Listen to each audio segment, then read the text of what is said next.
Përdorimi i teknologjisë deepfake dhe inteligjencës artificiale për të manipuluar zërin dhe imazhin e mjekëve të njohur është kthyer në një epidemi digjitale që kërkon reagim institucional.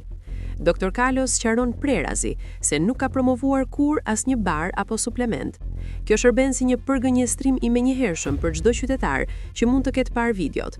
Ai bën edhe një kritik ndaj organeve ligjzbatuese dhe mbrojtjes së privatësisë.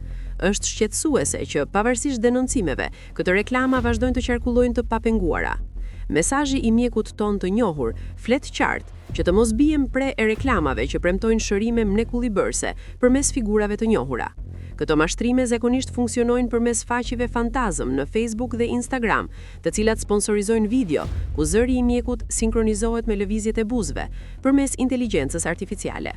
Policia e shtetit, sektori i krimit kibernetik dhe komisioneri për mbrojtjen e të dhënave personale duhet urgjentisht të njoftojnë zyrtarisht qytetarët dhe për raste të tilla të nisin menjëherë hetime.